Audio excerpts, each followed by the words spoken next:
ولا تمش في الأرض مرحا إنك لن تخرق الأرض ولن تبلغ الجبال طولا অহংকার করে জমিনে চলাফেরা করো না। ইন্নাকা লান তাখরিকাল আরদ, নিশ্চয় তুমি অহংকার করে জমিনকে ফাটিয়ে দিতে পারবে না। ওয়ালান তাবলুগাল জিবালা তুলা, আবার তুমি অহংকার করে আকাশের উচ্চতায় পৌঁছে যেতে পারবে না। কিসের এত অহংকার, এত ফুটানি?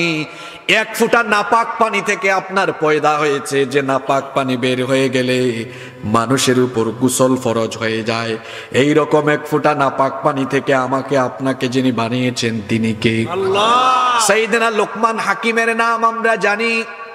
তিনি তার ছেলেকে সুন্দর সুন্দর কিছু উপদেশ দিয়েছিলেন, আর সেই উপদেশগুলো আল্লাহর এত ভালো লেগেছে, সূরা লোকমানের ভেতরে আল্লাহ সেগুলো তুলে দিয়েছেন। তিনি তার ছেলেকে উপদেশ দিতে গিয়ে এই অহংকারের ব্যাপারেও তিনি সাবধান করে বলেছিলেন। তিনি বলেছিলেন, ও আমার ছেলে শোনো, বাবারে, ওয়ালা তুসাইর খাদ্দাকা লিন্নাস, অহংকারী মুডে গাল বাঁকা করে মানুষকে তুচ্ছ তাচ্ছিল্য করে কথা বলো না। দেখবেন আমাদের সমাজে কিছু মানুষ আছে টাকা পয়সার অহংকার, টাকা পয়সার অহংকার আর ক্ষমতার অহংকারে বংশের বড়াই করে দেখা যায় অন্যান্য মানুষদের সাথে গাল বাঁকা করে, তুচ্ছ তাচ্ছিল্য করে, অবজ্ঞা করে মানুষকে কথা বলে। এই রকম মানুষ আছে না নাই? লোকমান হাকিম তার ছেলেকে বলছেন, বাবারে, এরকম মানুষকে অবজ্ঞা করে কথা বলো না। কারণ হলো, ইন্নাল্লাহা লা ইউহিব্বু কুল্লা মুখতালিন ফখুর, আল্লাহ কোন দাম্ভিক অহংকারী ব্যক্তিকে পছন্দ করেন না। সুতরাং এই প্রথম আয়াত থেকে আসুন আমরা সবাই সিদ্ধান্ত নেই, আমরা কেউ অহংকারী হব না, অভদ্র হব না, বেয়াদব হব না। আজকে আমাদের সমাজ থেকে আদব কায়দা যেন চলে যাচ্ছে। আমরা যখন ছোট ছিলাম দেখেছি রাস্তাঘাটে যখন বড় ভাই কিংবা চাচারা থাকতেন, তখন দেখতাম ছোটরা রাস্তাঘাটে অত্যন্ত ভদ্রভাবে যেত, কিংবা একদিকে তাদেরকে দেখলে অন্য পথে চলে যেত। কিন্তু এখনকার কিশোর তরুণ যুবকদেরকে দেখবেন রাস্তাঘাটে যখন মোটর সাইকেল চালায়, বুড়া চাচা দেখলে চাচার পাশ দিয়া যাওয়ার সময় গিয়ার আরো বেশি বাড়ায়। এইরকম বেয়াদবি সমাজে শুরু হয়েছে। শুধু তাই নয়, যুবকরা যখন রাস্তাঘাটে মোটর সাইকেল চালায়, মহিলা কলেজ যদি ছুটি হয় আর বালিকা বিদ্যালয় যদি ছুটি হয়, মেয়েদের পাশ দিয়ে যাওয়ার সময় শুধু হরন আর হরন। মনে হয় ওই সময় মোটর সাইকেলের চেয়ে তার নিজের গিয়ার আরো বেশি বেড়ে যায়। রাস্তার কিছু হক আছে, নবীজি বলেছেন রাস্তাঘাটে চলার সময় রাস্তার হক আদায় করো। রাস্তার হক হলো রাস্তাঘাটে চলার সময় সালাম দেওয়া আর পথিকদেরকে কষ্ট না দেওয়া, এটা হলো রাস্তার হক। আপনি রাস্তাঘাটে চলবেন, ভদ্রভাবে চলবেন। যে সকল ছাত্র তরুণ যুবকরা মোটর সাইকেল চালায় তাদেরকে বলবো, ডিজে স্টাইলে ডানে এক কাইত বামে এক কাইত দিয়া এইরকম বেয়াদবের মতো মোটর সাইকেল চালায়ও না। এইরকম কিছু যুবক আমাদের সমাজে আছে না নাই? এরকম ডানে এক কাইত বামে আরেক কাইত, কাইত কুত করে চালায়, আছে না নাই? এত পাং পাং করো কেন? মোটর সাইকেল অ্যাক্সিডেন্ট বড় মারাত্মক, হয় পঙ্গু হয়ে যাবা, নইলে মারা গেলে হাত একদিকে, পা একদিকে, মাথার খুলি আর একদিকে। এত পাকপাকুম করো না। মোটর সাইকেল চালাচ্ছ, ভদ্রভাবে চালিয়ে যাও। রহমানের বান্দারা চলনে বলনে কথনে আচারে ব্যবহারে নম্র হয়, ভদ্র হয়, বিনয়ী হয়। এজন্য আল্লাহ এভাবে বললেন, ওয়াইবাদুর রহমানিল্লাযীনা ইয়ামশুনা আলাল আরদি হাওনা, রহমানের বান্দা হলো তারা দুনিয়ার বুকে নম্রভাবে ভদ্রভাবে বিচরণ করে যারা। তাহলে এখান থেকে আমরা এক নাম্বার যে শিক্ষা নিব, আমরাও ভদ্রভাবে নম্রভাবে বিনয়ের সাথে আমরা চলাফেরা করব। পারবো না ইনশাআল্লাহ? ইনশাআল্লাহ। নাম্বার 2, 2 নাম্বার, রহমানের বান্দারা হয় সংযমী, ধৈর্যশীল, মন্দের জবাব মন্দ দিয়ে দেয় না, গালির জবাবে তারা গালি দেয় না। রহমানের বান্দাদের ব্যবহার কেমন হয় আল্লাহ বলেছেন, ওয়া ইযা খাতাবাহুমুল জাহিলুনা ক্বালু সালামা। জাহিলদের সম্মুখীন যখন হয় তারা জাহিলদের সাথে তর্ক করে না, বরং জাহিলদেরকে সালাম দেয়। রহমানের বান্দারা তর্ক করে না, গালির জবাবে গালি দেয় না। রহমানের বান্দারা মন্দের জবাবে মন্দের জবাব মন্দ দিয়ে দেয় না, বরং রহমানের বান্দারা গালি মন্দ সবকিছুর জবাবে দেয় সালাম। সবকিছুর জবাবে দেয় কি? সালাম। আরো জোরে বলেন। মুসলমানদের মধ্যে নাই। আপনাকে একজন গালি দিয়েছে, তা আপনি কি পুনরায় তাকে গালি দিবেন? না। আপনাকে একজন গালি দিয়েছে, আপনার নামে নিন্দা করেছে, যখন দেখা হবে আপনি তাকে গালি দিবেন না, বলবেন ভাইজান আসসালামু আলাইকুম, আসেন একটু চা খাই। এই কথা বলে দেখেন, সে নিজেই লজ্জায় পড়ে যাবে যে আমি কোন মানুষটাকে গালি দেই, কোন মানুষটার সমালোচনা করি, তার সামনে আসলাম, সুন্দরভাবে সালাম দিয়ে আমার সাথে ভদ্র ব্যবহার করে আমাকে চা খেতে বলে, আসলে সে একজন ভদ্র মানুষ, ভালো মানুষ। এই স্বভাব কি আমাদের অনেকের ভিতরে আছে? একজন যদি গাইল দেয় 1 লাইন, তো জবাবে পাল্টা গালি দেয় সে 3 লাইন। এটা রহমানের বান্দাদের বৈশিষ্ট্য নয়। আমার নবীজির চরিত্র কেমন ছিল শুনেন। নবীজিকে কাফিররা শায়ের বলেছে, কবি বলেছে। নবীজিকে কাফিররা সাহির, জাদুকর বলেছে, কাযযাব মিথ্যাবাদী বলেছে, মাজনুন পাগল বলেছে। কাফিররা নবীজিকে এত গালিগালাজ করেছে, কাফিররা নবীজিকে এত ঠাট্টা বিদ্রুপ করেছে, কিন্তু নবীজি কি গালির জবাবে কোনোদিন কাফিরদেরকে গালি দিয়েছেন নাকি? না। নবীজি কাফিরদের এই রকম খারাপ ব্যবহারের বিপরীতে কেমন ব্যবহার করবেন, নবীজিকে সেটা যিনি শিখিয়ে দিলেন তিনি কে? আল্লাহ। কোরআনুল কারীমের ৭৩ নম্বর সূরা সূরাতুল মুজাম্মিলের 10 নম্বর আয়াতে আল্লাহ তাআলা তার হাবিবকে বলছেন, ওয়াসবির আলা মা ইয়াকুলুনা ওয়াহজুরহুম হাজরান জামিলা। ও নবী, তারা আপনাকে যা বলে আপনি ধৈর্য ধারণ করুন। এরা আপনাকে পাগল বলেছে দেখে আপনি কি আসলেই পাগল? এরা আপনাকে কবি বলেছে, এরা জাদুকর বলেছে, মিথ্যাবাদী বলেছে, ওরা বললেই কি আপনি তাই হয়ে যাবেন নাকি?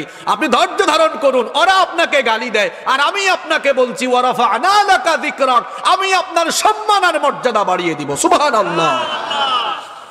এজন্য রহমানের বান্দারা ডানে বামে কে কি বলে সে এগুলা শুনে না, সে তার কাজ করতে থাকে। ডানে বামে আশেপাশে কে কি বলে এটা শুনলে সময় লস হবে। রহমানের বান্দাদেরকে গালি দিলে তারা পাল্টা গালি দিবে না। কেউ অস্ত্র নিয়ে আসলে তারা অস্ত্র ঠেকাবে না, বরং ফুল দিবে। কেউ গালি দিলে তার বিপরীতে তাকে সালাম দিবে। কেউ যদি তাদেরকে নিয়ে সমালোচনা করে, দেখা সাক্ষাৎ হলে তাদেরকে চা খাওয়াবে, সুন্দর আচরণ করবে, তর্ক করবে না। তর্ক করা হলো মূর্খদের স্বভাব। তর্ক করলে দেখা যায় কোনো বিষয়ের সমাধান হয় না, আরো দেখা যায় ওই বিষয়টা জটিল থেকে জটিল হয়। এখন তর্ক করার সবচেয়ে বড় জায়গা হলো ফেসবুক। একজন একটা কমেন্ট করেছে, আরেকজন গিয়ে আরেকটা রিপ্লাই দিয়েছে আরেকজন। এরকম তর্ক করতে করতে দেখা যায় কথার নাম হয়ে যায় লতা, শুধু বাড়তেই থাকে বাড়তেই থাকে। রহমানের বান্দারা হবে এমন, তারা ডানে বামে সামনে পিছনে কোনো অহেতুক অপ্রয়োজনীয় বিষয়ের প্রতি তার মনোযোগ থাকবে না। বরং জাহেল লোকেরা তর্ক করলে, জাহেল লোকেরা কোনো ধরনের অনৈতিক অথবা গর্হিত কাজে লিপ্ত থাকলে, সামনাসামনি হয়ে গেলে তারা বলবে, আল্লাহ শিখালেন ওয়া ইযা খাতাবাহুমুল জাহিলুনা ক্বালু সালামা। জাহিলদের সম্মুখীন হলে তারা জাহিলদেরকে কি দেয়? সালাম। আপনারা তর্ক করবেন না, গালির প্রতিবাদে গালি দিবেন না, মন্দের জবাব মন্দ দিয়ে হবে। আমরা সুন্দর ব্যবহার দিই, মন্দের জবাব দিব ইনশাআল্লাহ। তাহলে রহমানের বান্দাদের 1 নম্বর গুণ, রহমানের বান্দারা বেয়াদব হয় না, অভদ্র হয় না, অহংকারী হয় না, তারা নম্র ভদ্র আর বিনয়ী হয়। 2 নম্বর, রহমানের বান্দারা সংযমী হয়, সহনশীল হয়।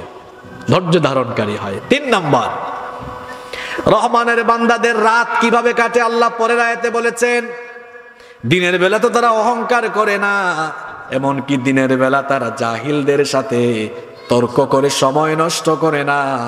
আর রহমানের সেই সকল বান্দাদের রাত কিভাবে কাটে আল্লাহ পরের আয়াতে বললেন, ওয়াল্লাযীনা ইয়াবিতুনা লিরাব্বিহিম সুজ্জাদান ওয়া কিয়ামা। রহমানের বান্দা হলো তারা রাতের বেলা সারা রাত না ঘুমিয়ে রাতের একটা অংশ তাহাজ্জুদের জায়নামাজে দাঁড়িয়ে, তাহাজ্জুদের জায়নামাজে আল্লাহকে সাজদা দিয়ে রাতের একটা অংশ কাটায় যারা, রহমানের বান্দা হলো তারা। রহমানের বান্দারা রাতের বেলা আর্জেন্টিনার ব্রাজিলের খেলা দেখার জন্য রাত জাগে না। রহমানের বান্দারা রাত জেগে জেগে বার্সেলোনা আর রিয়াল মাদ্রিদের খেলা দেখে না। এখানে যুবকরা ভাববে, হুজুর আপনি এই সব ক্লাবের নাম জানেন কেমনে? আপনিও কি রাত জেগে খেলা দেখেন নাকি? আমি স্কুলে পড়েছি, মাদ্রাসায় পড়েছি, বিশ্ববিদ্যালয়ে পড়েছি। বিশ্ববিদ্যালয়ে যখন হলে থাকতাম, দেখতাম ক্যাফেটেরিয়াতে রাতের খাবারের সময় কিছু ছেলেরা কথাবার্তা বলছে, দোস্ত রাত 3টায় রিয়াল মাদ্রিদের খেলা, বার্সেলোনার খেলা, অ্যালার্ম দাও, খেলা দেখা লাগবে। তারা দেখা যায় 3টার সময় অ্যালার্ম দিয়ে উঠে খেলা দেখে ফজরের নামাজ না পড়ে কাজা করে ঘুমায় যায়। এই রকম তরুণ আর যুবক আমাদের সমাজে নাই? রহমানের বান্দারা রাত জেগে খেলা দেখে না, রাত জেগে বিশ্বকাপ দেখে না, রাত জেগে তারা ক্যাসিনো অথবা মদের বারে নাইট ক্লাবে যায় না। রহমানের বান্দারা রাত জেগে জেগে ইউটিউবে নাটক দেখে না, সিনেমা দেখে না। তাহলে রহমানের বান্দারা কি করে? আল্লাহ বলেছেন, রহমানের বান্দারা রাতের বেলা তাহাজ্জুদের জায়নামাজে দাঁড়িয়ে আল্লাহকে সাজদা দিয়ে দিয়ে রাত কাটিয়ে দেয়। রহমানের বান্দারা রাতের বেলা কি করে? আল্লাহ আরো সুন্দর করে বলছেন কোরআনুল কারীমের 32 নম্বর সূরা সূরাতুস সাজদা এর 16 নম্বর আয়াতে আল্লাহ তাআলা আরো সুন্দর করে বলছেন, তাতাজাফা জুনুবুহুম আনিল মাদাজি'i ইয়াদউনা রাব্বাহুম খাওফান ওয়া তামআ ওয়া মিম্মা রাযাকনাহুম ইউনফিকুন। আল্লাহ তাআলা বলছেন, তাতাজাফা জুনুবুহুম আনিল মাদাজি', রহমানের বান্দাদের পিঠ সারা রাত বিছানার সাথে লেগে থাকে না। কিছু মানুষ আছে সারা রাত ঘুমায়, সারা রাত ঘুমায়। রহমানের বান্দারা সারা রাত ঘুমায় না, এশার নামাজ আদায় করে রাতের প্রথমার্ধে তারা ঘুমিয়ে যায়। সারা রাত এই পিঠকে বিছানায় লাগায় না, শেষ রাতে পিঠটাকে বিছানার থেকে আলাদা করে দেয়। শেষ রাতে তাদের পিঠ বিছানা থেকে আলাদা করে দিয়ে কি করে? ইয়াদউনা রাব্বাহুম খাওফান ওয়া তামআ, তারা তাদের রবকে ভয়ের সাথে এবং আশার সাথে ডাকে। অন্তরে ভয় থাকে, মালিক এত গুনাহ করেছি সারা জীবন, আমি এত গুনাহ করলাম, আমি গভীর রাতে তোমাকে ডাকছি, তোমার আযাবের ভয়ে, জাহান্নামের আযাবের ভয়ে, ভয়ে ভয়ে তোমাকে ডাকছি, এই আশা নিয়ে তুমি আমাকে মাফ করে দিবে। রহমানের বান্দাদের পিঠ রাতের বেলা শেষ অংশে, রাতের শেষ অংশে তাদের পিঠ বিছানায় লাগে না, বরং তারা বিছানা থেকে উঠে যায়। বিছানা থেকে উঠে তারা কি করে? আল্লাহ অন্য সূরার অন্য আয়াতে বলেছেন, কানু কলিলাম মিনাল লাইলি মা ইয়াহজাউন ওয়া বিল আসহারি হুম ইয়াস্তাগফিরুন। কোরআনুল কারীমের 51 নম্বর সূরা সূরাতুয যারিয়াত 17 এবং 18 নম্বর আয়াতে আল্লাহ বলেছেন, কানু কলিলাম মিনাল লাইলি মা ইয়াহজাউন, তারা রাতের বেলা খুব কম অংশ ঘুমায়, রাতের একটা অংশ তাহাজ্জুদের নামাজে দাঁড়ায়। ওয়া বিল আসহারি হুম ইস্তাগফিরুন, ইস্তেগফার করে করে আল্লাহর কাছে ক্ষমা চেয়ে চেয়ে রাত কাটিয়ে দেয়। আমাদের প্রিয় নবী রাহমাতাল লিল আলামিন মুহাম্মাদুর রাসূলুল্লাহ। সকলেই আমার সঙ্গে পড়েন সাল্লাল্লাহু আলাইহি ওয়াসাল্লাম। তার রাত কিভাবে কাটতো শুনেন। বলেন তো আমাদের প্রিয় নবীজির জীবনে গুনাহের কোনো দাগ আছে নাকি? আরো জোরে বলেন, গুনাহ আছে নাকি? জন্ম থেকে নিয়ে ওফাত পর্যন্ত, নবুয়তের আগেও মাসুম, নবুয়তের পরেও মাসুম। যেই নবীর জীবনে কোনো গুনাহের ছিটাফোঁটা নাই, যেই নবীকে আল্লাহ এত মর্যাদা দিয়েছেন, আল্লাহর পরেই হলো সেই নবীর সম্মান, সেই নবীর মর্যাদা। সেই নবী রাতের বেলা কি করতেন এটা কি আমরা ভালো জানবো নাকি নবীজির বিবিরা ভালো জানবেন? অবশ্যই নবীজির বিবিরা ভালো জানবেন। নবীজির প্রিয়তমা স্ত্রী আমাদের মা আম্মা জানা আয়েশা রাদিয়াল্লাহু আনহা, তিনি হাদিসের বর্ণনাকারী সাহাবী। এই হাদিসটি বুখারীতে বর্ণিত হয়েছে। তিনি বলেছেন নবীজি রাতের বেলা কিভাবে কাটাতেন শোনো। তিনি বলছেন কানা ইয়াকুমু মিনাল লাইলি হাত্তা তানফাতারা কদামা। তিনি রাতের বেলা এত দীর্ঘ সময় তাহাজ্জুদের নামাজে দাঁড়িয়ে থাকতেন। দাঁড়াতে দাঁড়াতে দাঁড়াতে দাঁড়াতে আল্লাহর নবীর পা গুলো ফুলে যেত। আমার আপনার ঘুমাতে ঘুমাতে রাতের বেলা শরীর ফুলে, গাল ফুলে। আমার আপনার ঘুমাতে ঘুমাতে গাল ফুলে যায়, শরীর ফুলে যায়, অথচ আমার আপনার সারাদিন যায় শয়তানের ধোঁকায়। আর যেই নবীর জীবনে গুনাহের কোনো দাগ নাই, ছিটাফোঁটা নাই, সেই নবীর রাত ঘুমাতে ঘুমাতে গাল ফুলায়া কাটে না। সেই নবীর রাত কাটে না ঘুমায়া ঘুমায়া তাহাজ্জুদের নামাজে দাঁড়িয়ে দাঁড়িয়ে পা ফুলিয়ে। কোথায় তার আমল আর কোথায় আমাদের আমল? এত দীর্ঘ সময় তিনি দাঁড়াতেন তাহাজ্জুদের নামাজে, পা ফুলে যেত। এই অবস্থা দেখে আমাদের মা জিজ্ঞেস করলেন লিমা তাসনাউ হাদা ইয়া রাসূলুল্লাহ, পড়েন সাল্লাল্লাহু আলাইহি ওয়াসাল্লাম। ওগো আল্লাহর নবী, এত দীর্ঘ রাত পর্যন্ত কেন আপনি দাঁড়িয়ে দাঁড়িয়ে এত কষ্ট করেন? আল্লাহ তাআলা তো আপনাকে অটোমেটিক জান্নাতি বানিয়েছেন, আল্লাহ তো আপনাকে এমনিতেই সম্মানিত করেছেন, তাহলে কেন এত দীর্ঘ রাত পর্যন্ত আপনি লম্বা সময় দাঁড়িয়ে দাঁড়িয়ে কষ্ট করেন? নবীজি তখন বললেন আয়েশা গো, ও আমার স্ত্রী শোনো, এই যে আল্লাহ আমাকে জান্নাতি বানালেন, আমাকে সবচাইতে বেশি সম্মানিত করলেন, মর্যাদাবান করলেন, এই জন্য তো আমার আল্লাহর শুকরিয়া জানানো দরকার। আমার আল্লাহ যে আমাকে এত নিয়ামত দিয়েছেন, এই নিয়ামতের শুকরিয়া হিসাবে আমি কি রাতের বেলা দাঁড়িয়ে দাঁড়িয়ে দাঁড়িয়ে দাঁড়িয়ে আফালা উহিব্বু আন আকুনা আবদান শাকুরা, আমি কি আমার রবের শুকরগুজার বান্দায় পরিগণিত হব না? শুকরগুজারি এটা অনেক বড় জিনিস। নিজের বিবেককে প্রশ্ন করুন তো, কতটুকু শুকরগুজারি আমাদের মধ্যে আছে। এই যে আমরা অক্সিজেন গ্রহণ করছি বেঁচে থাকার জন্য, বর্তমান বিজ্ঞান বলছে একজন সুস্থ মানুষ বেঁচে থাকার জন্য প্রতিদিন 500 থেকে 600 লিটার অক্সিজেন গ্রহণ করে। আমি আপনার কথা বলছি, আপনি বেঁচে থাকার জন্য প্রতিদিন কয়শো লিটার অক্সিজেন নেন? কথা বের হয় না, না? আপনাদের কি খারাপ লাগতেছে? আমি কি কিচ্ছা বলবো? আমি কিচ্ছাও জানি, অনেক সুন্দর সুন্দর কিচ্ছা জানি আমি, কিন্তু এই কিচ্ছা বললে এই মাহফিলের আমানত নষ্ট হবে। কি জানি বলছিলাম? প্রতিদিন অক্সিজেন নেওয়া হয়। প্রতিদিন আপনি অক্সিজেন নেন 500 থেকে 600 লিটার। বাবারা, ভাইয়েরা, এটার দাম কত জানেন? বর্তমান বাজারে 500 থেকে 600 লিটার অক্সিজেনের দাম হলো 5 থেকে 6 লক্ষ টাকা। তা আমি যদি 5 লক্ষ টাকা ধরি, প্রতিদিন আপনি অক্সিজেন নেন কত টাকা? জোরে বলেন।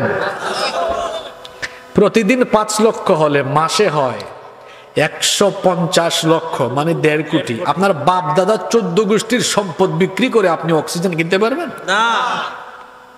এখানে তো গেল 1.5 কোটি এক মাসে, মাসে 1.5 কোটি, বছরে কত? 18 কোটি। তো যার বয়স যত, তত দিয়ে 18 কোটি গুণ করে দেখেন তো। জন্মের পর থেকে আজকের এই সময় পর্যন্ত মিলিয়ন বিলিয়ন ট্রিলিয়ন ডলারের অক্সিজেন গ্রহণ করেছেন আপনি আল্লাহকে কোনো টাকা পয়সা দিয়েছেন? না।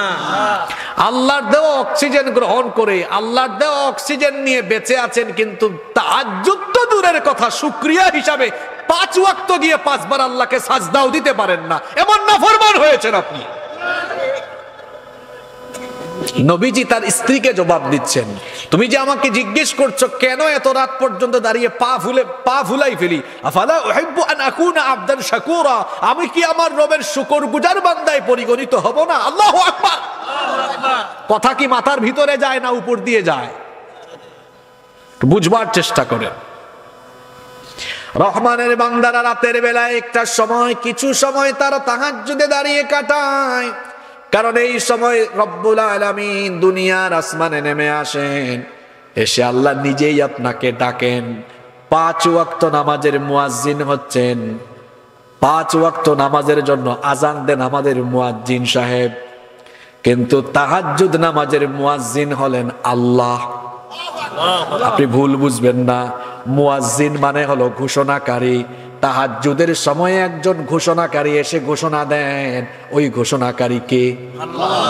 এশার নামাজের সময় মুয়াজ্জিন সাহেব বলেছেন হাইয়া আলাস সালাহ, ফজরের নামাজের সময় মুয়াজ্জিন সাহেব বলবেন আস-সালাতু খায়রুম মিনান নাওম, আর তাহাজ্জুদের সময় এসে আল্লাহ বলেন এখন তো সবাই ঘুমিয়ে, আল্লাহ তাআলা এসে ডাকেন মান যাল্লাযী ইয়াদউনি,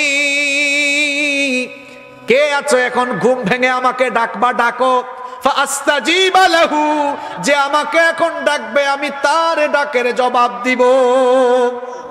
মান যাল্লাযী ইস্তাগফিরুনি, কে আছে গুনাহের জন্য মাফ চাইবে, আমার কাছে মাফ চাও আমি মাফ করব। মান যাল্লাযী ইয়াসআলানি, কে আছে আমার কাছে চাইবে, চাও। ফাউতিয়াহু, বান্দা তুমি যা চাইবে আমি তোমাকে দান করব। যারা দুনিয়া আখিরাতে সম্মানিত হয়েছেন তাদের বেশিরভাগের সিক্রেট আমল হলো তাহাজ্জুদের নামাজ। কথা বুঝতে পেরেছেন? দুনিয়ায় যদি ইজ্জত চান, সম্মান চান, যত মাদ্রাসার ছাত্র আছে তাদেরকে বলছি ইলম যদি পেতে চাও তাহাজ্জুদের নামাজে সাজদা বাড়িয়ে দাও, তাহাজ্জুদ বাড়িয়ে দাও। ইলমে আমলে যিনি সমৃদ্ধ করে দিবেন তিনি কে? আল্লাহ। ইজ্জত চান, সম্মান চান, মর্যাদা চান, রিজিক চান, তাহাজ্জুদের নামাজ বানান, কারণ তাহাজ্জুদের নামাজ হলো এমন, আল্লাহ বলেছেন ওয়া মিনাল লাইলি ফাতাহাজ্জাদ বিহি নাফিলাতাল লাক আসা আন ইয়াবআসাকা রাব্বুকা মাকামান মাহমুদা। নবী রাতের কিছু অংশ আপনি তাহাজ্জুদ আদায় করেন, এটা হচ্ছে আপনার জন্য অতিরিক্ত কাজ। যদি এটা আপনি আদায় করতে পারেন আপনাকে মাকামে মাহমুদে পৌঁছিয়ে দিব। তাহাজ্জুদের মাধ্যমে নবীজিকে যদি আল্লাহ মাকামে মাহমুদ দেন, তো তাহাজ্জুদের নামাজের মাধ্যমে আমাদের মর্যাদা যিনি বাড়াইয়া দিতে পারেন তিনি কি? আল্লাহ। তো রহমানের বান্দাদের তৃতীয় গুণ হলো ওয়াল্লাযীনা ইয়াবিতুনা লিরাব্বিহিম সুজ্জাদাও ওয়া কিয়ামা।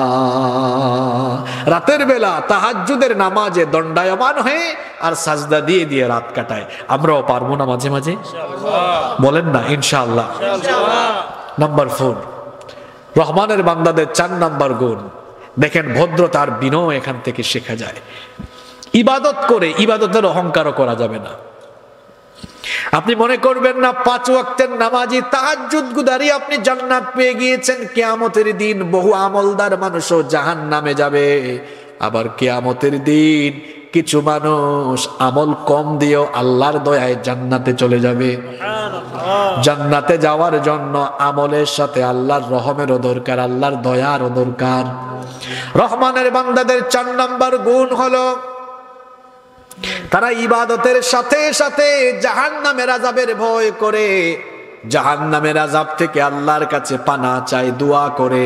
আল্লাহ তাআলা তাদের কথা এভাবে বললেন ওয়াল্লাযীনা ইয়াকুলুনা ربنا اصرف عنا عذاب جهنم إن عذابها كان غراما রহমানের বান্দা হলো তারা জাহান্নামের ভয়াবহ আযাব থেকে আল্লাহর কাছে পানাহ চায় যারা যারা বলে হে আমাদের রব আপনি আমাদেরকে জাহান্নামের সর্বনাশা আযাব থেকে বাঁচান। জাহান্নাম হলো এত ভয়াবহ জায়গা, এই জাহান্নাম এটাকে 3000 বছর ধরে উত্তাপ দিয়েছেন কি আল্লাহ। জাহান্নামের আগুনকে প্রথম 1000 বছর উত্তাপ দেওয়ার পরে এটা রক্তিম বর্ণ ধারণ করেছে, পরবর্তী পর্যায়ে আরো 1000 বছর উত্তাপ দেওয়ার পরে এটা শ্বেত বর্ণ ধারণ করেছে, এর পরবর্তী পর্যায়ে আরো 1000 বছর উত্তাপ দেওয়ার ফলে এটা তমসাচ্ছন্ন নিকষ কালো অন্ধকারে পরিণত হয়েছে। জাহান্নামের আগুনের কালার হলো অন্ধকার কালো। দুনিয়ার আগুন, এখানে যদি আপনি সবগুলো লাইট বন্ধ করে দিয়ে আগুন জ্বালান, দুনিয়ার আগুনের কালার হলো একটু লাল বর্ণের। দেখবেন আগুন জ্বালালে আশেপাশে দেখবেন লাল হয়ে যাবে, আলোকিত হয়ে যাবে। কিন্তু জাহান্নামের আগুন হলো এত ভয়ঙ্কর, আলোকিত জায়গায় জাহান্নামের আগুন জ্বললে সেটাও তমসাচ্ছন্ন অন্ধকার হয়ে যায়। আল্লাহ বলেছেন রহমানের বান্দাদের গুণ হলো ওই জাহান্নামের ভয়ে তাদের কলিজা থরথর করে কেঁপে উঠে এবং জাহান্নাম থেকে আল্লাহর কাছে পানাহ চায়। ইবাদত বন্দেগী করে সে জাহান্নাম থেকে বেঁচে যাবে এমনটা ভাবে না, জাহান্নাম থেকে আল্লাহর কাছে পানাহ চাই দোয়া করে। আমাদের নবীও তো সব সময় দোয়া করতেন, আল্লাহুম্মা ইন্নী আসআলুকা রিদাকা ওয়াল জান্নাহ ওয়া আউযু বিকা মিন আযাবি জাহান্নাম। আবার ফজর এবং মাগরিবের নামাজের ফরজের পরে নবীজি 7 বার জাহান্নাম থেকে পানাহ চাইতেন কার কাছে? আল্লাহর কাছে। এই দোয়াটা আপনারাও করবেন, ফজরের নামাজ আর মাগরিবের ফরজ নামাজের পরে 7 বার পড়বেন, আল্লাহুম্মা আজিরনি মিনান নার। দেখি পড়েন আমার সঙ্গে, জবানটা খুলে দেন, বলেন আল্লাহুম্মা, আরো জোরে বলেন আল্লাহুম্মা আজিরনি মিনান নার। 7 বার এই দোয়া পড়বেন। আবার নবীজি শিখিয়েছেন যখন তোমরা নামাজ আদায় করো সালাম ফেরানোর আগে আল্লাহর কাছে 4টা বিষয় থেকে পানাহ চাও। জোরে বলেন কয়টা? 4টা। আমাদের দেশের 99% মানুষ এই দোয়াটা জানে না। অবস্থা হলো এমন, তাশাহুদ যখন পড়ে আত্তাহিয়াতু লিল্লাহি ওয়াস সালাওয়াতু, তাশাহুদ শেষ করে দুরূদ পড়ে দোয়ায়ে মাসুরা পড়ার পরে যদি জামাতের নামাজ হয় তার আগে শেষ হয়ে গেলে ইমাম সাহেবকে সিগন্যাল মারে, এরকম সিগন্যাল দেনেওয়ালা মুসল্লি তো আমাদের এলাকায় নাই। যদি কেউ ইমাম সাহেবকে সিগন্যাল দেওয়ার জন্য এরকম আওয়াজ করে গলায় খরখর খরখর করে কাশি মারে, তার নামাজ বাতিল, নষ্ট হয়ে যাবে। নবীজি বলেছেন সালাম ফিরানোর আগে 4টা জিনিস থেকে আল্লাহর কাছে পানাহ চাও। এই দোয়া আমরা অনেকেই জানি না, কি সুন্দর দোয়া নবীজি শিখিয়েছেন। দোয়া করো আল্লাহর কাছে, আল্লাহুম্মা ইন্নী আউযু বিকা মিন আযাবি জাহান্নাম ওয়া মিন আযাবিল কবর ওয়া মিন ফিতনাতিল মাহইয়া ওয়াল মামাত ওয়া মিন ফিতনাতিল মাসীহিদ দাজ্জাল। কে কে পারেন এই দোয়াটা? হাত তুলেন তো। কয়েকজন মাত্র দেখছেন, বাকিরা পারে না। গুগলে সার্চ করবেন, দোয়াটা চলে আসবে। মুখস্থ করতে পারবেন না? একবার আমার সাথে পড়েন, মুখের জড়তা যাবে। বলেন আল্লাহুম্মা ইন্নী আউযু বিকা মিন আযাবি জাহান্নাম ওয়া মিন আযাবিল কবর ওয়া মিন ফিতনাতিল মাহইয়া ওয়াল মামাত ওয়া মিন ফিতনাতিল মাসীহিদ দাজ্জাল। কি সুন্দর দোয়া নবীজি শিখিয়েছেন। আল্লাহুম্মা ইন্নী আউযু বিকা মিন আযাবি জাহান্নাম, হে আল্লাহ জাহান্নামের আযাব থেকে বাঁচাও। ওয়া মিন আযাবিল কবর, কবরের আযাব থেকে বাঁচাও। ওয়া মিন ফিতনাতিল মাহইয়া ওয়াল মামাত, জীবন আর মরণের ফিতনা থেকে বাঁচাও। ওয়া মিন ফিতনাতিল মাসীহিদ দাজ্জাল, মাসীহুদ দাজ্জালের ফিতনা থেকে বাঁচাও। বলেন আমিন। আমিন। তাহলে রহমানের বান্দাদের স্বভাব হলো জাহান্নাম থেকে পানাহ চাইবে কার কাছে? আল্লাহর। কষ্ট হচ্ছে আপনাদের? এখনকার পয়েন্টগুলো খুবই গুরুত্বপূর্ণ, তবে ভয় পাইয়েন না, বেশি লম্বা হবে না, মনোযোগ থাকবে তো। নাম্বার 5, রহমানের বান্দাদের 5 নাম্বার গুণাবলী হলো রহমানের বান্দারা কিপটা হয় না। আবার অপব্যয়কারী হয় না। কিছু মানুষ আছে দেখবেন টাকা পয়সা আছে তারপরেও কিপটামি করে, কিপটুস। টাকা পয়সা আছে, এই যে এত শীত পড়েছে দেখবেন একটা সোয়েটারও কিনে না, একটা মাফলারও কিনে না, একটা ভারী কাপড়ও কিনে না। এই জাতের কিপটাও দেখবেন সমাজে মাঝে মাঝে দেখা যায়। টাকা পয়সা আছে তাও দেখা যায় ছেঁড়া লুঙ্গি, ছেঁড়া কাপড় গায়ে দেয়। টাকা পয়সা আছে কিনে না, এই রকম স্বভাব। আবার টাকা পয়সা আছে কিন্তু বাঁচায়, খরচও করে না, ভালো খায় না। অবশেষে দেখা যায় বার্ধক্য বয়সে এমন রোগ সুখ হয়, কিপটামি করে যে টাকা পয়সা জমিয়েছে শেষ বয়সে সব টাকা চিকিৎসায় চলে যায়। কার জন্য আপনি জমান? আল্লাহর নবী বলেছেন ওই ব্যক্তি নাফরমান, যাকে আল্লাহ নেয়ামত দেওয়ার পরেও ভালো খায় না, ভালো পড়ে না, সেজন্য আল্লাহর সাথে না শুকরি করে, নাফরমানি করে। আল্লাহ যাকে নেয়ামত দিয়েছেন এই নেয়ামতের বহিঃপ্রকাশ ঘটুক, এটা আল্লাহ পছন্দ করেন। আপনার যতটুকু আছে সামর্থ্যের আলোকে আপনি পড়বেন, খাবেন, ওই রকম চলাফেরা করবেন, কিপটামি করবেন না। আবার কিছু মানুষ আছে দেখবেন টাকা পয়সা আছে বলে এত খরচ করে, হারাম পথে খরচ করে, অপব্যয় করে। আপনার টাকা পয়সা আছে বলে আপনি টাকা পয়সা নাচ গানে খরচ করতে পারবেন না, এটা অপব্যয়। আপনার টাকা পয়সা আছে বলেই ছেলে মেয়ের বিয়েতে গায়ে হলুদের নামে গান বাজনা আর অপসংস্কৃতির চর্চা করতে পারবেন না, এটা অপব্যয়।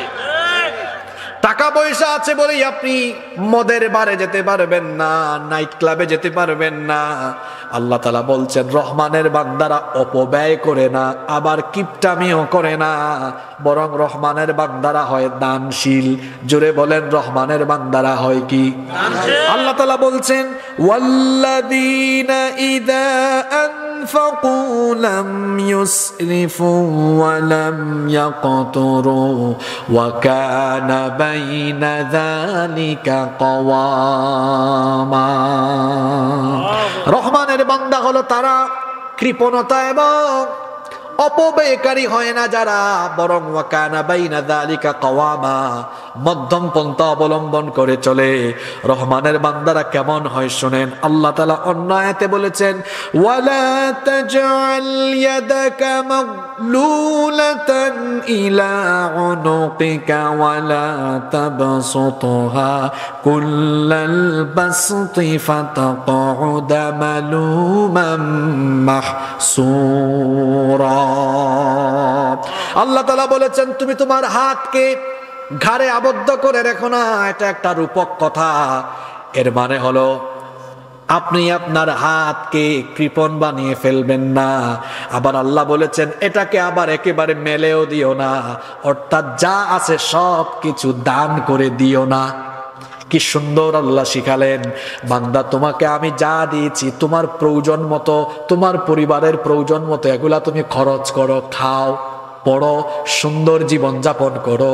আর আমি আল্লাহ তোমাকে নেয়ামত দেওয়ার পরে খরচের পরে, তোমার প্রয়োজনীয় খরচের পরে যা থাকে সেগুলো দিয়ে দিতে হবে যার পথে তিনি কি। কারণ এই সম্পদ আমাকে আপনাকে দিয়েছেন কি আল্লাহ। সম্পদ জমিয়ে রাখবেন না, সম্পদ জমিয়ে রাখা বোকামি। আপনি সম্পদ জমিয়ে রাখলেন, এখন যদি মারা যান এই সম্পদ আপনার সাথে যাবে না, বরং আপনার প্রয়োজন মতো সম্পদগুলো খরচ করে ছেলে মেয়েদের জন্য যতটুকু দরকার ততটুকু রেখে বাকিটা আপনি খরচ করবেন কার পথে? আরো জোরে বলেন কার পথে? তাহলে রহমানের বান্দারা কৃপণ হয় না, অপব্যয়কারীও হয় না, বরং রহমানের বান্দারা হয় দানশীল। জোরে বলেন রহমানের বান্দারা হয় কি? আমরা দানশীল হতে পারবো তো? বোঝা যাবে। নাম্বার 6, 6 নাম্বার রহমানের বান্দাদের 6 নাম্বার বৈশিষ্ট্য হলো, বাকি পয়েন্টগুলো কিন্তু বেশি করা, আমি কি বলবো না অফ করে দিব? যদি আবার কারো কারো গায়ে লাগে বলবো। রহমানের বান্দাদের 6 নাম্বার গুণাবলী হলো তারা আল্লাহর সাথে কাউকে শরীক করে না, শিরক করে না। তারা সুদিনেও ডাকে আল্লাহ, দুর্দিনেও ডাকে আল্লাহ, সুস্থতায়ও আল্লাহ, অসুস্থতায়ও আল্লাহ, সুখের সময়ও আল্লাহ, দুঃখের সময়ও আল্লাহ। আল্লাহ তাআলা বলছেন ওয়াল্লাযীনা লা ইয়াদউনা মা'আল্লাহি ইলাহান আখার। রহমানের বান্দা হলো তারা আল্লাহর সাথে অন্য কাউকে ডাকে না যারা। আমার দেশে এমন কিছু মানুষ আছে যারা আল্লাহর জিকির করে, আবার দেখা যায় ল্যাংটা পীরের জিকিরও করে। কিছুক্ষণ ডাকে আল্লাহ আল্লাহ, আবার কিছুক্ষণ কয় শেরালি বাবা, মেরালি বাবা, টাকি বাবা, বদনা বাবা, ল্যাংটা বাবা, খাজা বাবা, গাজা বাবা। এইরকম খাজা আর গাজার নামে জিকির আছে না নাই?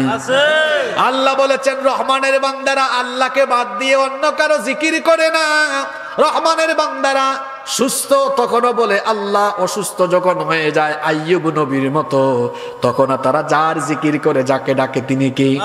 আইয়ুব নবী অসুস্থ কি করেছিলেন? গোটা শরীর তার পচে গিয়েছিল, 18 বছর অসুস্থ। তিনি কাকে ডেকেছিলেন শোনেন। আল্লাহ কোরআনে বলেছেন ওয়া আইয়ুবা ইয নাদা রাব্বাহু আন্নী। কিছু মানুষ আছে সন্তান যখন হয় না জিন্দা পীর আর মুর্দা পীরের কাছে যায়, মাজারে গিয়ে সন্তান চায়, ঈমান হারা হয়ে যায়।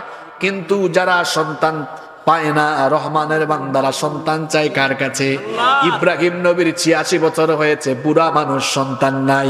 ওই বুড়া বয়সে সন্তান চেয়েছেন কার কাছে? তাকে কি আল্লাহ সন্তান দেন নাই? জাকারিয়া আলাইহিস সালামের স্ত্রী বন্ধা নারীর ঘরে সন্তান হয় না, তিনি আল্লাহর কাছে দোয়া করেছিলেন রব্বি হাবলি মিন লাদুনকা যুররিয়াতান তাইয়্যিবা। আল্লাহর কাছে তিনি নেককার সন্তান চেয়েছিলেন, তাকেও সন্তান যিনি দিয়েছেন জুড়ে বলেন তিনি কি? কুকুর বছরে সন্তান দেয় কম না বেশি? কয়টা? জি, তার এতগুলা সন্তান জন্ম হয়। কোন পীরের দরবারে যায় সে? কথা বলেন না কেন?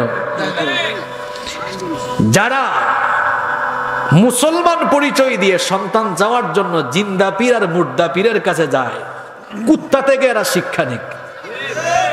এদের ঈমান, এদের স্বভাব চরিত্র কুকুরের চেয়েও খারাপ হয়ে গেছে। একটা কুকুরের এতগুলা বাচ্চা হয়, জীবিত মৃত কোন পীরের কাছে যাওয়া লাগে না। আর সে সৃষ্টির শ্রেষ্ঠ জীব মানুষ হয়ে আল্লাহর কাছে না এসে জিন্দা আর মুর্দা পীরের কাছে দৌড়ায়। সন্তান চাইতে হবে কার কাছে?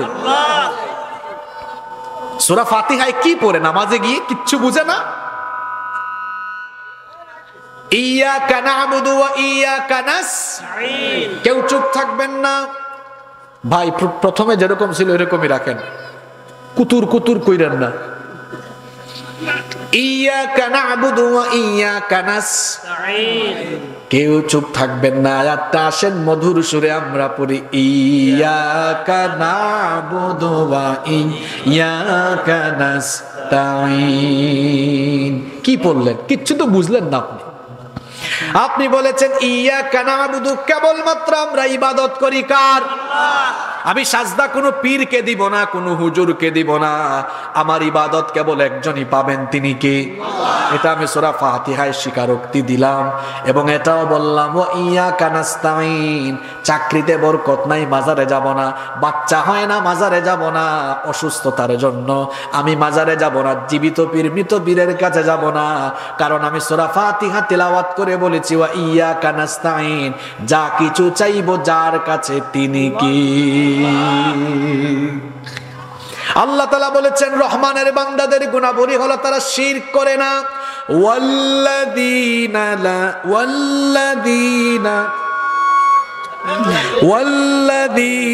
লা ইয়াদউনা মা'আল্লাহি ইলাহান আখার, তারা আল্লাহ ছাড়া আর কাউকে ডাকে না। শিরকের গুনাহ হলো সবচেয়ে বড় কবিরা গুনাহ। এটা মাফ করেন না কে? আল্লাহ। কষ্ট হচ্ছে আপনাদের? না। নাম্বার 7, রহমানের বান্দাদের 7 নাম্বার গুনাহবলী। রেডি তো আপনারা? এই শেষের দিকের কথাগুলো কিন্তু বেশি গরম, একটু সত্য কথাগুলো তিতা তিতা লাগে তো। রহমানের বান্দাদের 7 নাম্বার গুণ, তাদের হাত অন্যায় ভাবে কারো রক্ত ঝরিয়ে, রহমানের বান্দারা হাত মানুষের রক্তে রঞ্জিত করে না, মানুষকে অন্যায় ভাবে খুন করে না, এরা খুনি হয় না। আল্লাহ তাআলা বলছেন ولا يقتلون النفس التي حرم الله إلا بالحق রহমানের বান্দারা অন্যায়ভাবে কোনো মানুষকে হত্যা করে না। অন্যায়ভাবে মানুষকে হত্যা করা এটা অনেক বড় ধরনের কবিরা গুনাহ। আমার একটা হাদিস মনে পড়ে গেল, খুব ভয়াবহ হাদিস। নবীজি একদিন সাহাবীদেরকে বলছেন, এরকম হেলান দিয়ে নবীজি হেলান দিয়ে বসছেন, হাদিসটা বুখারীতে আছে। হেলান দিয়ে নবীজি বসে হেলান দিয়ে সাহাবীদেরকে বললেন, আলা উনাব্বিউকুম বিআকবারিল কাবাইর, আমি কি তোমাদেরকে বড় বড় কয়েকটা কবিরা গুনাহের ব্যাপারে সতর্ক করব না? সাহাবীরা বললেন অবশ্যই। নবীজি হেলান দিয়ে দিয়ে বললেন, এক নাম্বার আল ইশরাকু বিল্লাহ, আল্লাহর সাথে শিরক করা। হেলান দিয়ে দিয়ে 2 নম্বরে বললেন উকুকুল ওয়ালিদাইন, পিতা মাতার অবাধ্য হওয়া। এই 2টা কথা বলে ওয়াকানা মুত্তাকিআন ফাজালাসা, এবার হেলান ছেড়ে দিলেন, বসলেন। তার মানে বোঝা যাচ্ছে পরে যেটা বলবেন খুব বেশি গুরুত্বপূর্ণ। এবার হেলান ছেড়ে দিলেন, ফাজালাসা, বসলেন। এরপরে নবীজি বললেন, এরপরেরটা হলো রক্তপাত করা। খবরদার মানুষকে অন্যায়ভাবে রক্তপাত করো না। কিয়ামতের দিন যখন আল্লাহ হিসাব নেবেন, বিচার করবেন, সর্বপ্রথম আল্লাহর হকের বিচার করবেন। আর আল্লাহর হকের বিচার যখন আল্লাহ করবেন, সর্বপ্রথম আল্লাহ নামাজের হিসাব নেবেন। এরপরে হাক্কুল্লাহ, আল্লাহর হকের বিচার শেষ হয়ে যাওয়ার পরে আরম্ভ হবে হাক্কুল ইবাদ, বান্দাদের হক। আর বান্দার হকের বিচার যখন আরম্ভ হবে, তখন আল্লাহ সর্বপ্রথম অন্যায়ভাবে রক্তপাত আর খুনের হিসাব নিবেন। অনেক খুন হয়েছে, অন্যায়ভাবে এমন বহু মানুষ হত্যা হয়েছে, যেই হত্যার বিচার দুনিয়াতে হয় নাই, হয়তো সামনে হবেও না। আহা, আপনারা আগে বলিয়েন না কথা। দুনিয়াতে এমন কিছু ইতিহাস অতীতেও আছে, অনেক খুন হয়েছে, এগুলোর বিচার এখনো হয়, কিন্তু বিচার তো বাকি আছে। সেই বিচার কার দরবারে হবে? জোরে বলেন, কার দরবারে?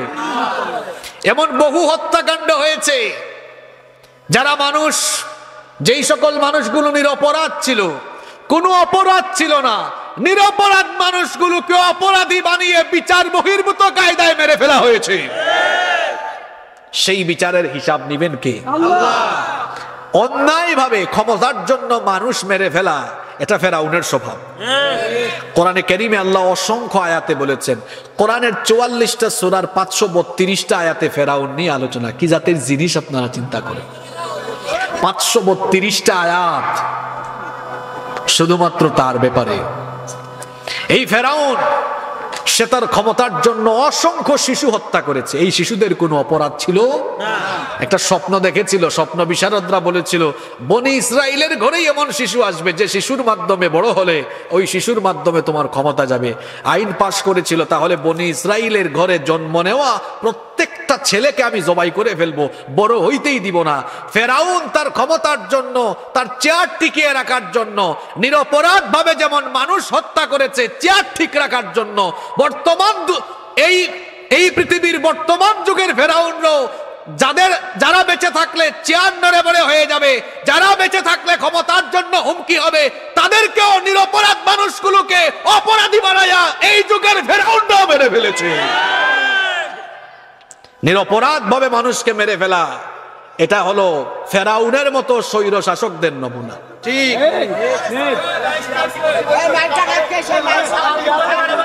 আচ্ছা বসেন, বসেন, হয়তো কোনো টেকনিক্যাল ঝামেলা হয়েছে, ঠিক করে দিবেন ইনশাআল্লাহ। আপনাদের কষ্ট হচ্ছে বুঝতে পারছি, বসেন বসেন বসেন ভাই। তাহলে 7 নাম্বার, রহমানের বান্দারা অন্যায় ভাবে রক্তপাত ঘটায়। রহমানের বান্দারা মানুষ খুন করে না। অন্যায় ভাবে একজন মানুষকে হত্যা করা মানে হলো সারা দুনিয়ার মানুষকে হত্যা করে ফেলা।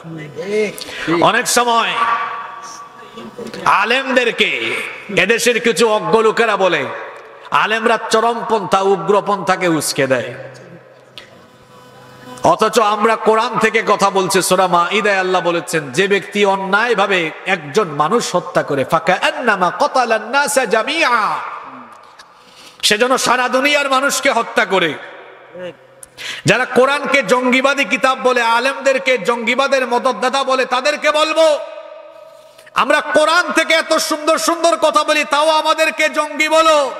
যাদের ছত্র ছায়ায় তোমরা আছো, তারা নিরপরাধ মানুষগুলোকে রাতের আধারে মেরে ফেলেছে আল্লাহর কিতাব অনুযায়ী। যারা অন্যায়ভাবে মানুষ হত্যা করে তারা সারা দুনিয়ার মানুষ হত্যাকাণ্ডের মতো অপরাধ করেছে। সুতরাং আলেমদেরকে জঙ্গিবাদী না বলে যাদের ছত্র ছায়ায় আছো তাদেরকে সন্ত্রাসী আর জঙ্গিবাদী বলো। কারণ যারা অন্যায়ভাবে নিরপরাধ মানুষকে হত্যা করেছে তারা হলো দুনিয়ার সবচেয়ে বড় জঘন্য সন্ত্রাসী। রহমানের বান্দারা কখনো অন্যায়ভাবে মানুষ হত্যা করে নাম্বার 8 8 নম্বর, রহমানের বান্দারা জিনার ধারে কাছেও যায় না, জিনা বেবিচার করে না। আল্লাহ তাআলা বলছেন ওয়ালা ইয়াজনুনা ওয়া মান ইয়াফআল যালিকা ইয়ালকা আসামা। আল্লাহ তাআলা বলছেন রহমানের বান্দারা জিনা করে না, জিনা বেবিচারের ধারে কাছেও যায় না। এখন জিনা বেবিচারে যেন আমাদের ছেলেমেয়েরা আসক্ত হয়ে যায়। পাঠ্য বইয়ের ভেতরেই এখন যৌনাচার ঢুকিয়ে দেওয়া হয়েছে।